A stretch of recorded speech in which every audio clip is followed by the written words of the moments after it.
সংসারে নুন আনতে পান্তা ফুরানোর মতো অবস্থা। তারপর শরীরে বাসা বেঁধেছে মারণ রোগ। দীর্ঘ ৮ মাস ধরে এক প্রকার বিনা চিকিৎসায় দৃষ্টিশক্তি হারিয়েছে ইচ্ছামতির পাড়ের মায়া। না, এটা কথা সাহিত্যিক বিভূতিভূষণ বন্দ্যোপাধ্যায়ের কোনো গল্প নয়, বাস্তবের ইচ্ছামতি পাড়ের বাসিন্দা মায়ার অসহায়তার কাহিনী। বসিরহাট পৌরসভার ১১ নম্বর ওয়ার্ডের বসিরহাটের শ্মশানের ঠিক পেছনে ইচ্ছামতি নদীর পাড়ে ট্রিপল টাঙ্গিয়ে বাস করেন মায়া মণ্ডল। ৮ মাস আগে শরীরে মারণ রোগের বাসা বেঁধেছে, ব্রেন টিউমার। অর্থের অভাবে ঘরে নুন আনতে পান্তা ফুরায় অবস্থা। চিকিৎসার খরচ আসবে কোথা থেকে, তাই বেঁচে থাকার কাতর আর্জি জানিয়েছে সে।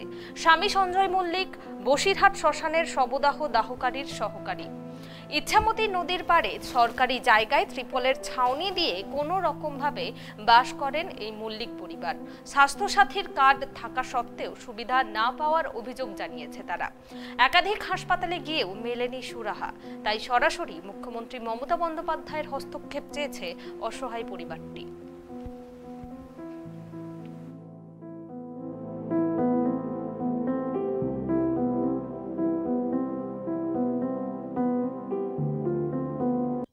খুব অসুবিধার মধ্যে আছি আমরা। প্রায় পিজিতে যাচ্ছি, সপ্তাহের পর সপ্তাহ, 2 সপ্তাহ করে ডেট দিচ্ছে, কিন্তু ভর্তি নিচ্ছে না, শুধু বলছে বেড নেই, বেড নেই। তা আমাদের যেতেও খুব অসুবিধা হয় মান নিয়ে। আমরা তো অত বড় লোক না যে গাড়ি নিয়ে নিয়ে যাব। আমাদের ট্রেনে করে যেতে হয়, খুব কষ্ট করে নিয়ে যেতে হয় মা। আমরা চাইছি যে মাটা যেন তাড়াতাড়ি ভর্তি হোক। আমরা খুব অসহায়, আমরা খুব গরিব মানুষ, কিন্তু আমরা যাচ্ছি ফিরে আসছি, তো একটু সাহায্যও করছেন। আমরা চাই যে সবাই একটু সাহায্য করুক আমাদের, কেউ একটু সাহায্যের হাত বাড়াক আমাদের দিকে, আমরা এটাই চাই। তা নাহলে কি হবে, আমার মাটা মরে যাবে আর কি হবে। আমার স্ত্রীর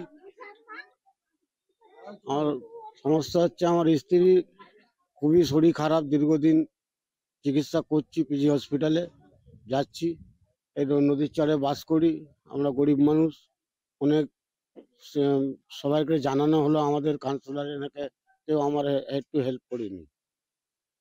এই নিয়ে আমি দীর্ঘদিন ভোগ করছি, মানে এমন অবস্থা যে একদম মরা মরা অবস্থা।